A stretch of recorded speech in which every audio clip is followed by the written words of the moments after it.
Mas masarap nga sa pakiramdam kapag ka nakakabili ka nga ng gamit na galing sa pinaghirapan mong pera. Kaya mga Mars, samahan nyo nga kami, nabibili nga kami ng aming rice cooker. Araw pala ito ng Sabado mga Mars. At pareho nga kaming walang trabaho nito. Hapon na nga kami umalis nito mga Mars kasi nga sobrang init talaga sa labas. Pampay nga kami ni Bunso dito saglit dahil nga nihintay nga namin yung kanyang papa. Bago nga pala kami dadaan at bibili ng rice cooker, ay bibili nga muna kami ng aming uulamin. Nagbalak nga kami ni Mister na bumili nga muna ng aming ulam. Yun bang pang ilang araw ay aabuti ng aming uulamin para nga hindi na rin kami mahihirapan. Mas maganda kasi kapag meron ka nang stock. Para nga if ever nga mawalan ka nga ng pera ay meron ka ngang stock na ulam na at hindi ka na nga problema pa. Medyo malayo-layo nga yung aming pupuntahang palengke kasi nga dalawang sakay nga kami. Alam nyo ba sa totoo lang mga Mars ay bihira nga lang din kami magkaroon ng stock ng ulam sa ref. Kapag may sobra nga dun sa sahod ni Mister ay binibili nga namin ng ulam at baka stock. Sabi ko nga kay Mister, mas maganda na nga bumibili kami sa may palengke kaysa ngayon pa isa-isa. Mas makakatipid kasi kami doon. Bago nga kami ulit sumakay ng isa pang tricycle ay dumaan nga kami dito. Napapansin ko talaga kay Mister ay pangalawang beses na nga namin tong binalik-bilikan. Nung unang punta nga namin dito ay yung nagpagupit nga ako at dumaan nga kami dito. Gusto nga niya sana itong bilhin mga Mars kaso nga lang ay medyo nga pricey. Ang sabi nga niya ay babalikan nga namin to sa susunod niyang sahod. Pero nakadalawang balik na nga kami mga Mars, hindi pa nga rin niya to nabili. At dito mga Mars ay pauwi na nga kami tapos na nga kaming mamili dito ng mga ulam. Dumaan nga lang kami dito sa may barbecuehan dahil nga nagugutom na nga kami. At hindi pa nga kami nakakarating sa may sakayan ng tricycle mga Mars ay nakakita naman siya na nagtitinda ng mga pabango. Napatambay nga lang siya ng konti bago nga kami umalis. At heto na mga Mars, pumunta na nga kami dito sa may appliances para nga magtingin-tingin ng rice cooker dito. Siyempre mga Mars, tinignan namin kung ano nga yung afford naming rice cooker dito. At ito na pala mga Mars yung aming napili at nabili namin na rice cooker. Ika pala ang tatak ng nabili naming rice cooker at ito na nga 1.8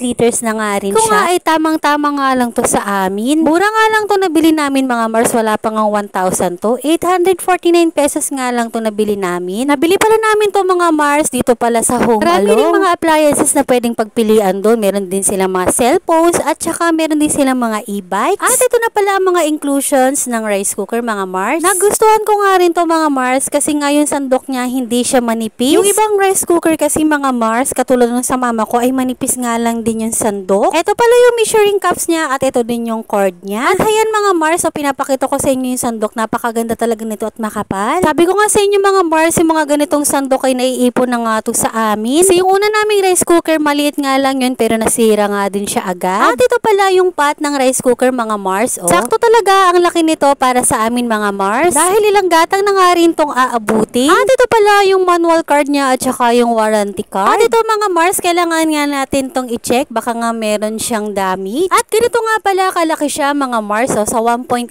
liters. Pagkatapos nga natin i-flex yung pot niya, dito naman tayo sa may lutuan. Hindi ko pala nasabi kay Mister na gusto ko sana yung napili kong kulay pink pero green ang binigay sa kanya. Pero sabi niya okay na rin yan kasi nga nagmamadali na kami dahil nga gabi na nga rin at hindi pa kami nakakauwi. At ayan mga Mars nga, tinignan ko nga isa-isa kasi nga titignan ko nga kung meron nga siyang damage. At nung nakita ko nga kompleto naman at wala nga naman damage tong rice cooker na to ay sinubukan ko na nga rin. Ang sarap nga lang sa pakiramdam dahil nga yung pinaghirapan mo ay nakikita mo nga. Sabi ko nga sa kanya ay paunti-unti nga lang namin bilhin yung aming mga gamit. At sa wakas din kahit papaano ay napalitan na nga rin namin yung kaldero naming diuling. And that's for all for today's video. Thank you for watching.